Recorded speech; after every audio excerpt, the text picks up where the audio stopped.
አፋብን አማራ ፋኖ ብሔራዊ ንቅናቄ ድርጅታችን ምስረታ ህዝባችንም በሰራዊታችንም ላይ ይሄ ነው የሚባል በቃልም ለመግለጽ ጭምር ከባድ የሆነ ደስታ ተስፋን ይዞ መጥቷል።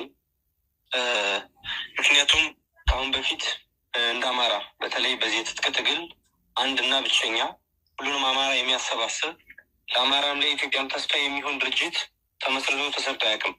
በተለይ ትክክለኛ የሆኑ የአማራ ኮዞችና ጥያቄዎችን ይዞ ከዚህም አንጻር አሁን ድርጅታችን ከዚህ 2-3 ዓመት የትጥቅ ትግል ፍትጊያ እና ቆይታ በኋላ ወደዚህ አንድ አማራዊ ድርጅት ምስረታ መብቃቱ ህዝቡን በጣም አስደስቶታል። ሰራዊቱን የመታገል የመዋጋት ስነልቦናውን እጅጉን ከፍ አድርጎታል። እንደኔ እንደ አንድ ኃላፊነት እንደተጣለበት በታሪክ አጋጣሚ እንደው በመሪነት ደረጃ ተቀምጦ ይህንን ኃላፊነት እንዲወጣ ስራም ኃላፊነትም እንደተሰጠው አንድ አባል አንድ ታጋይ በጣም እድለኛ ነኝ ይላለሁ። ኃላፊነቴንም በአግባቡ ተወጥቻለሁ እላለሁ። እንግዲህ ዓላማችን ግብ ለማድረስ የማሸነፊያ ቁልፍ ጉዳዩ በአንድነትና በጥንካሬ በጋራ ዓላማን እንዲሁም ለዓላማ በመታመን ጠላታችን መግቢያ ቀዳዳ በማሳጣት በአንድነትና በህብረት ማለት ነው የተባበረ ብርቱ ክንዳችን መተማመኛ ኃይሉ ላይ ማሳረፍ ትልቁ ለዓላማችን መሳካት ዋነኛውና ወሳኙ ነገር ነው። ለዚህም የአማራ አንድ መሪ ድርጅት ተፈጥሯል። ስለዚህ በዚህ ጊዜ በዚህ ታሪክ አጋጣሚ እዚህ ላይ በመገኘቴ በጣም ደስተኛ ነኝ። ከዚህም በኋላ ህዝቡም ትግሉም የሚጠብቅብንን ስራ ለመስራት ይሄ ፍላጎት ካለው ይሄ ደስታ ስሜት ካለው ህዝብና ሰራዊት ጋር ሆኖ ለውጤት በጣም በተሻለ ሁኔታ በተሻለ ደስታ እንተጋለን ማለት ፈልጋለሁ።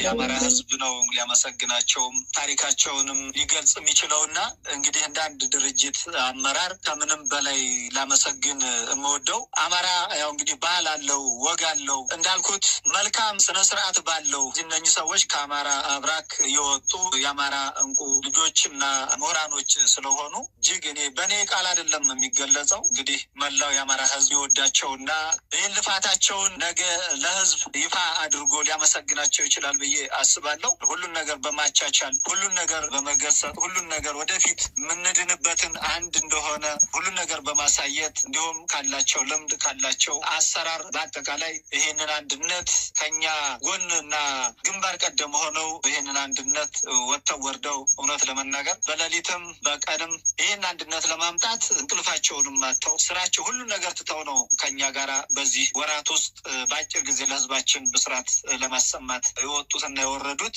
ለማለት ነው። እኔ እንግዲህ በድርጅታችንም በሰራዊታችንም በህዝባችንም ስም ላደረጉት አስተዋጽኦ እጅግ በጣም በህዝባችን ስም ነው እኔ ምስጋና የማቀርበው።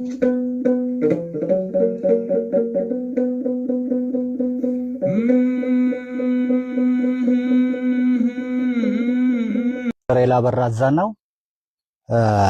በመጀመሪያ ደረጃ ለመላው የክርስትና ሃይማኖት ተከታይ በአገር ውስጥም በውጭ ሀገር የምትገኙ እንኳን ለጥምቀት በዓል አደረሳችሁ። በሁለተኛ ደረጃ አንድነቱ አማራ አንድ በመሆኑ እንኳን ደስ ያላችሁ የሚል መልእክት ነው ማስተላልፈው። አንድ ስላልሆንን አመራሮች ከፍተኛ የሆነ በአማራ ህዝብና በኢትዮጵያ ህዝብ እንዲሁም በውጭ ሀገር ለሚገኙ የዲያስፖራ አባልና ትውልደ ኢትዮጵያውያን ይቅርታ ነው የምንጠይቀው ይቅርታ ምንድነው? አንድ ስላልሆንን ለጠላት ከፍተኛ የሆነ እስትንፋስ ወይም ጊዜ ነው የሰጠነው። በሁለተኛ ደረጃ ጠላት በህዝባችን ላይ በከባድ መሳሪያ በድሮንም በአውሮፕላንም በሄሊኮፕተርም በታንክም በመርፍም እንዲደበደቡ ከፍተኛ ስቃይ እንዲደርስባቸው ያደረግን እኛ አንድ ስላልሆንን ነው። ስለዚህ ለመላው የኢትዮጵያ ህዝብ ውጭ ሀገር ለሚገኙ የውጭ ሀገር ዜጎች ወይም ዲያስፖራ አባልና ለትውልደ ኢትዮጵያውያን ይቅርታ የበደልነውን ህዝብ አሁን ነው የምንክሰው። ስለዚህ አንድ ሆነናል። ወደፊት የምናገኘው የምናመጣው ድል ከፍተኛ ይሆናል። አሁን አንዳንድ ሮመሮች አሉ፣ የተለያዩ ወሬዎች አሉ። እንዴት ወደዛ አልሄዳችሁም ወደ አንድነቱ ሲባል አንድነቱ የተወሰነ አካል ነው ተመድቦ የሚሄደው። ሁላችንም ከሄድን ሌላው እዝ ባዶ ይሆናል።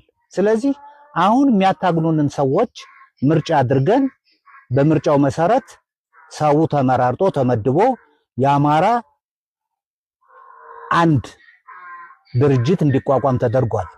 ስለዚህ እኛ ከዚህ ሆነን ሰራዊታችን በመገንባት ሰራዊታችን በማንቃት ሰራዊታችን በማደራጀት ሰራዊታችን በማሰልጠን ከላይ የሚመጣ ትዕዛዝ እየተቀበልን ግዳጃችን በሚገባ እንዲወጣ እናደርጋለን።